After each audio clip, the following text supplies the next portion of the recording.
क्या तुमने कभी सोचा है, अगर आत्मा अमर है तो हम मृत्यु से इतना डरते क्यों हैं?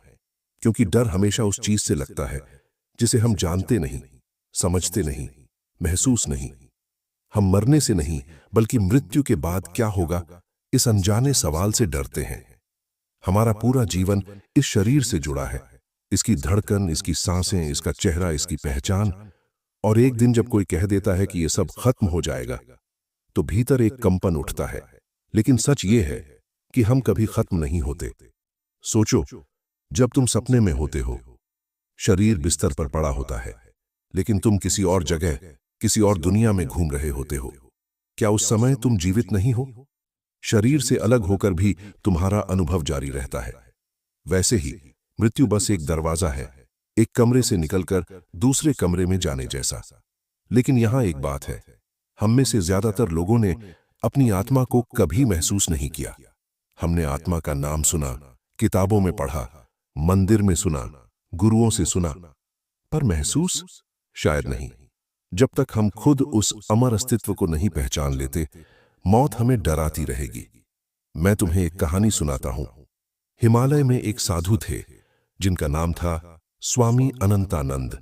लोग कहते थे उन्होंने कई साल ध्यान में बिताए। एक दिन गांव में खबर आई कि स्वामी जी का शरीर छोड़ने का समय आ गया है।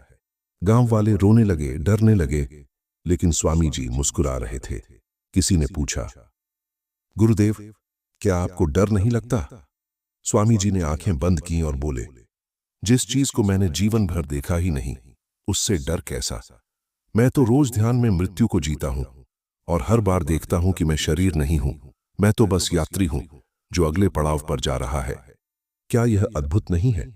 हम शरीर को अपना असली घर मान लेते हैं, जबकि यह तो एक किराए का मकान है।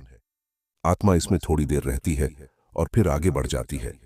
लेकिन समस्या यह है कि हम इस मकान से इतना मोह कर लेते हैं कि इसे छोड़ने का नाम सुनते ही डर लगने लगता है। मृत्यु का डर असल में अज्ञात का डर है। अगर हमें पता चल जाए कि आगे क्या है, तो शायद यह डर खत्म हो जाए। लेकिन यह जानना किताबों से नहीं आता, यह आता है अनुभव से। तुमने सुना होगा, कई लोग कहते हैं कि मृत्यु के समय उन्होंने अपने शरीर को ऊपर से देखा। उनकी सांसें थम गईं, लेकिन वे देख और सुन पा रहे थे। कुछ कहते हैं कि उन्हें एक रोशनी दिखी, एक सुरंग और अपार शांति का अनुभव हुआ। विज्ञान भी अब इस बात को मानने लगा है कि चेतना का अनुभव शरीर के बंद होने के बाद भी कुछ क्षण तक जारी रहता है। तो सवाल उठता है, यह चेतना क्या है? क्या यह वही आत्मा है जिसे हम अमर कहते हैं? अगर आत्मा अमर है, तो हमें मृत्यु को एक अंत नहीं, बल्कि एक नई शुरुआत मानना चाहिए। जैसे कोई किताब खत्म हो जाए और तुम अगली किताब खोलो। लेकिन अगर अगली किताब की भाषा तुम्हें समझ नहीं आती तो क्या होगा? तुम घबराओगे। इसीलिए हमें जीते जी आत्मा की भाषा सीखनी चाहिए। आत्मा की भाषा मौन है, ध्यान है, प्रेम है, सेवा है। जब तुम किसी की निस्वार्थ मदद करते हो, जब तुम ध्यान में जाते हो, जब तुम अपने भीतर गहरी शांति महसूस करते हो, तब तुम आत्मा से बात कर रहे होते हो। और जो इस भाषा में निपुण हो जाता है, उसके लिए मृत्यु बस एक यात्रा है। अब सोचो, अगर तुम्हें पता हो कि तुम्हारी आत्मा कभी खत्म नहीं हो सकती, तो क्या तुम अभी भी समय को यूं बर्बाद करोगे? क्या तुम अभी भी नफरत पालोगे? क्या तुम अभी भी लालच में फंसोगे? नहीं, तुम हर दिन को एक अनमोल तोहफे की तरह जियोगे। तुम हर रिश्ते को, हर पल को पूरी तरह महसूस करोगे। मृत्यु का डर तभी खत्म होता है जब जीवन का प्रेम शुरू होता है। और जीवन का सच्चा प्रेम तभी आता है जब हम जानते हैं कि हम कौन हैं। तो अगली बार जब तुम किसी अंतिम संस्कार में जाओ, किसी की विदाई देखो, तो याद रखना, वह गया नहीं है, उसने बस नया रास्ता पकड़ लिया है। और एक दिन हम सब भी उस रास्ते पर चलेंगे। मुद्दा यह नहीं कि वह रास्ता कब आएगा, मुद्दा यह है कि हम उस समय तक अपनी आत्मा को पहचान पाए या नहीं।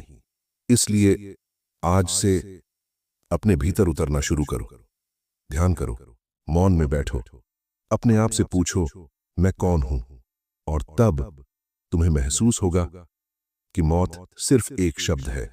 तुम अनंत हो, तुम अमर हो, तुम आत्मा हो। तो क्या अब भी तुम्हें मृत्यु से डर लगता है?